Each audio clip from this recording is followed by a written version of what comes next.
How to do Instagram hashtag research for exponential Instagram growth. We are talking about real organic growth on Instagram, a step-by-step real free guide. Are you ready? Let's go. First of all, make sure you like this video because it really helps me out with the YouTube algorithm. And if you also click the subscribe button, which is down below, you'll see a video every Tuesday and Friday on ways you can grow your Instagram account. Today, you will learn at least 3 things. Do you need Instagram hashtags to grow in your niche? What is a good Instagram strategy? And how to find the best Instagram hashtags that you can use.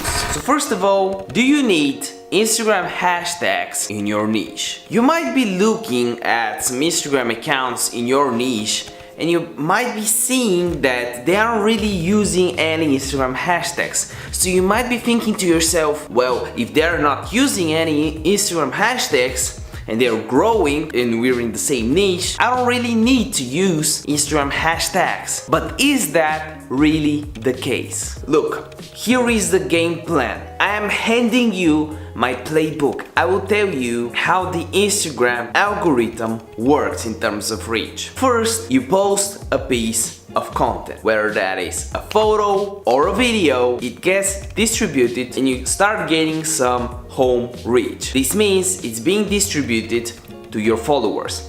If your followers are engaging well with your content, you start ranking on your hashtags and location. And if you start ranking on your hashtags and location, you can actually rank on the explore page. So it's pretty much like stepping stones. Followers, hashtag location, explore page. So if you don't use hashtags in your post, you're pretty much removing one stepping stone, which is the hashtags. So as if you're trying to go upstairs and you're skipping a few steps, right? You step, skip 2 steps, skip 2 steps. What's gonna happen? You might end up falling. Well, it's pretty much the same when it comes to Instagram reach. If you're using hashtags, you can get more exposure, more likes from that traffic source in order to have better odds of ranking on the explore page. So, to increase the likelihood of gaining as much reach as possible that can result into getting followers, let's just use them. Oh, and if you're wondering, should I use them in the comment section or in the caption? Just use them in the caption. There's case studies about it. That works best. If you're worried that your caption doesn't look that nice, well, you can use a free tool called Line Breaker. I can make a whole video about it, helping you out with it. I actually have a video on it on my channel somewhere. So yeah, comment down below if you want me to make an updated version. And you know what? You can even comment down below your favorite cover because that can help the YouTube algorithm and this video be shown to more people. So if you want to help me out, do it right now. So what is a good Instagram hashtag strategy? One where you rank and you increase your reach. And when it comes to that, numbers do not lie. So if you're already using some hashtags and you come to the realization that some hashtags that you are already using are working really well for you, make sure you have them saved so you can reuse them once every 1 or 2 weeks, depending on your niche and the amount of content you post per day or per week. But obviously, as we said, a good hashtag is one that you can rank for. A good hashtag that might work for a big influencer doesn't mean it is a good hashtag for a smaller influencer. So a good hashtag should be filtered by some metrics. So what are the 2 metrics that we'll use? Likes and overall number of posts per hashtag. A good practice here is if you are getting around 50 likes per post, the average amount of likes on a particular hashtag you should be going for should be a maximum of double of that, so around 100 average likes in the hashtag. So how do you find the best Instagram hashtags to use? There are 2 main ways. One is using the Instagram app. You just type in a hashtag, for example music, and as you can see, music has 297 million posts. Let's click on musician that has 25.8 million posts. It's still a pretty big hashtag, so if you're starting out, it might not work for you.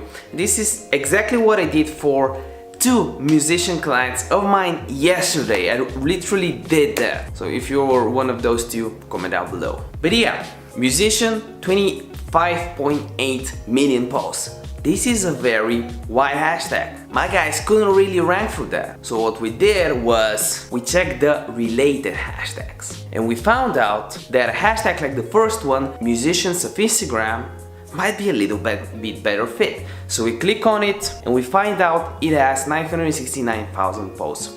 So if you're doing this manually, you gotta see all those hashtags and check the average amount of likes they have. Now with the likes hidden might not work for everyone, because some people still see the likes, some people don't. You can also check individual posts with IG Blade via the influencer, but it's a little bit harder. Let me show you a better way using a third-party app. It's called Flick, and I have a link in the description down below on the video. The app is paid, but it's basically free because it has a free trial. So you can just do your keyword research. If you don't need it, no one's forcing you to renew the payment, but you can go ahead and register right now and go through the steps along with me. You can put the video on pause if you're doing that, and we can continue together. If you already have it, let me show you. When you register, the app looks like this. So you have a search bar where we'll just write musician, the same keyword that we want to find better alternatives to, and develop our 20-ish hashtag set. So we can see a bunch of hashtags, 40, low competition, music writer, acoustic vibes, a little bit harder, hashtag medium competition, recording studios, and high competition, drums. But as we said, these are just some suggestions. How do we see if we have a potential to rank? So for my client, for this particular client, we had to actually figure out hashtags that would be below 500 average likes and above 10,000 media count or post count. So as you can see here, we clicked on filter and then we went ahead and submitted those 2 filters. And what we ended up having is a little bit better, for example, medium competition hashtag, like session musician, or for high competition, musicians, music photography, original music, compose. Those are our hashtags that this client can rank for with below 500 likes. That's pretty decent. Okay, but let's say you have no idea what to do. You can't really figure out how many posts do you want, the average amount of likes post. You don't really know any of that. Let me show you how you can do it in a way simpler way.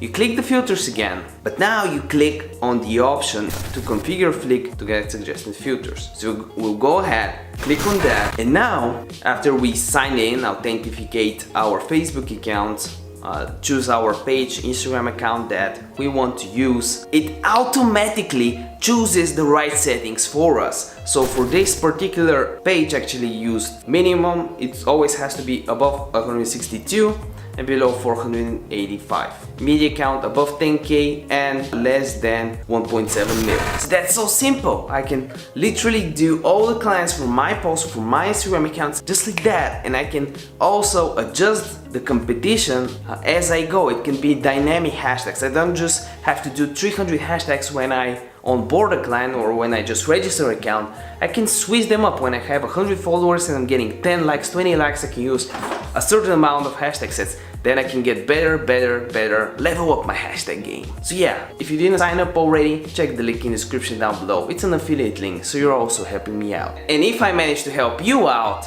it was my pleasure. And remember that a video a day keeps the doctor away. But by the end of this video, you should definitely check one of these 2 videos out. They're really good. Check them right now.